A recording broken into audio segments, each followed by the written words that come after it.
We live in interior Alaska. It's one of the coldest spots in Alaska, which makes it one of the coldest places in all of the United States. Our temperatures on the thermometer can drop below 60 below. That's not even counting wind chill. So it gets pretty cold here, and having a super insulated home is very important.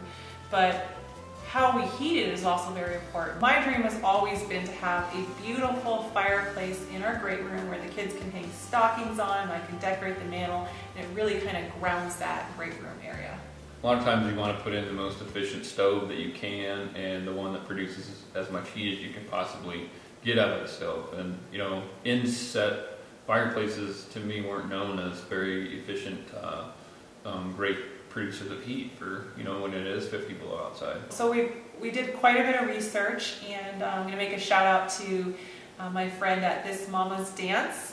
And she put in a wood-burning fireplace that's high efficiency. So basically it's a wood stove in the wall, and she raved about how well it was heating her space. And this is the first inset zero clearance fireplace that I've ever installed, with some convincing and showing that actually we can get a very useful stove, and then also have what Anna wants in the living room, which would be basically looking at like a fireplace. So this week we tackled the fireplace. We're one step ahead on this fireplace install because we already did the chimney last fall. So all we got to do is somehow figure out how to move the fireplace into position. It weighs a lot, 500 pounds. So the first thing that we did was we built up a platform for the fireplace to sit on so we get our height right with the chimney. And then after that we got the stovepipe installed. There's an offset in it so that the two chimneys can share the same chase. So yeah, now we got the pipe in here, so pretty much we got to finish up our little platform down here, screw this pipe off, make sure all of our connections are done, and we're looking pretty good.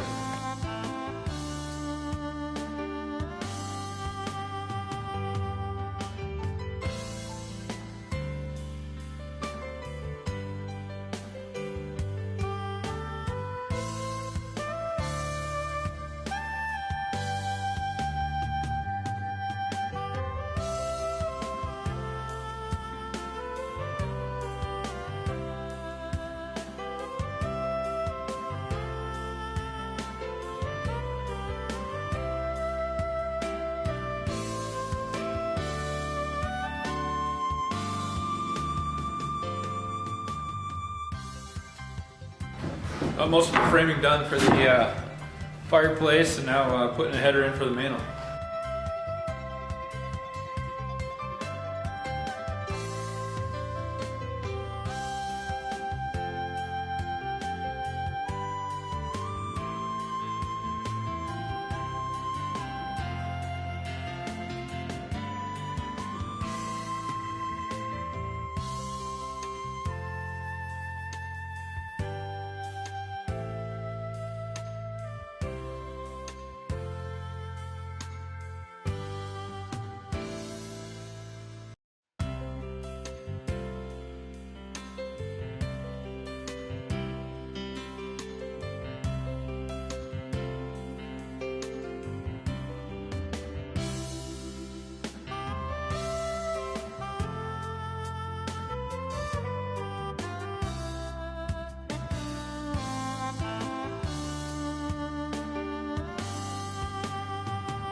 I think it looks a little funny still where it's just kind of flat on top of you. yeah, I mean, it's going to be a great dust collector. I don't know what else to do there though. Well, what are you thinking we should do? Because like, you talked about stepping it in, but what do you got? Well, I definitely don't want to have it come into that corner. Talking about that, the valley beam. Yeah. So I think what we should do is make like a fake, framing like a fake channel there. We're trying to get this to look like a real chimney. Right now we have this, and then as you look at it, you're like, oh, where's the smoke go? You know? So what I think we should do is just build like a little little piece up here. Mm-hmm. It would be like this, all the way to the ceiling, angled, and then the valley's over here, and then we can shoulder it down to soften it, and then this will get the planked wood treatment all the way down to the mantle. Mm-hmm. And then we'll do, you know, stone down here.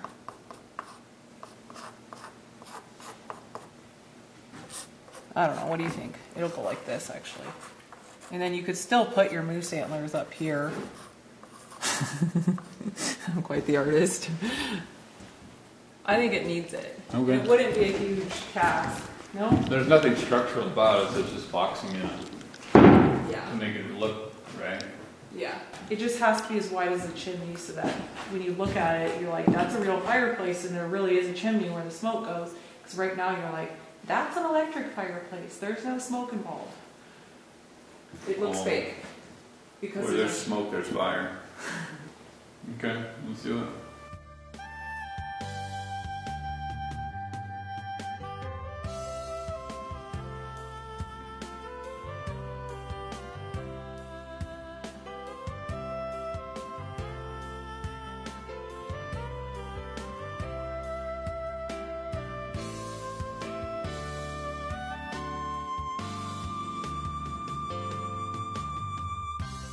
Hey babe, I got a surprise for you. Oh my. We're building a fireplace, but we need to kind of figure out where we're gonna. I'd like to put this on the wall right there. Oh. I don't know. Maybe you have a smaller rack because it's almost too big for the fireplace though. I'm not trying to be mean, but. I don't think the antlers are too big, but she obviously ain't complaining about the meat in the freezer. Babe. Could you have shot a smaller groups? That's what I'm saying. This is what walked out of the woods, so pretty much you shoot the moose that you walked out. We're an Alaskan family and we depend on moose meat to fill the freezer every year. But luckily a couple years ago I was able to take this large moose and anyway it looked really nice on our fireplace in our new house. You know, I've been born and raised on moose meat and I do the same for my kids. As I get older, that's what I want them to eat. So, you know, I go moose hunting every fall. I think it needs to be a little bit higher than that. So let's do that right about there. So let's get the table. So the antlers are going up. We got to add some blocking up there.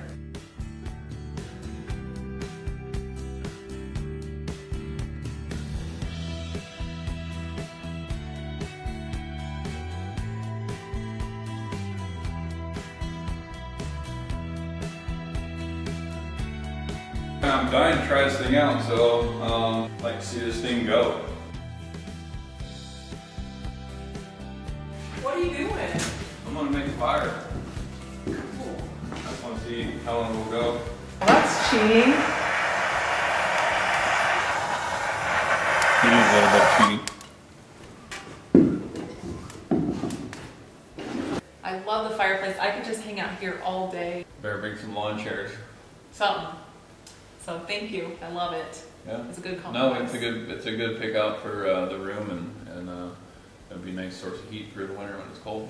So what do you say? We just hang out here all day by the fireplace? We could, but you got a whole pile of work to do. I do. We better get back at it. All right. We'll see you guys next See ya. week. Why do I feel like you're gonna Measure go? it with your Why do hand. I feel like the second I turn around you're gonna grab me? I have no idea. Okay, hold on, let me look back up. And I Well, these things ain't light. They better hurry. think it needs to be a little lower. Right there. I'll put blocking there. Sorry. It's all right. Okay, thank you. Yeah. No, it's cool. No piece of scrap wood is going to be safe in here for now. Not with you around. Not with you around. That's cheating. These are your outtakes.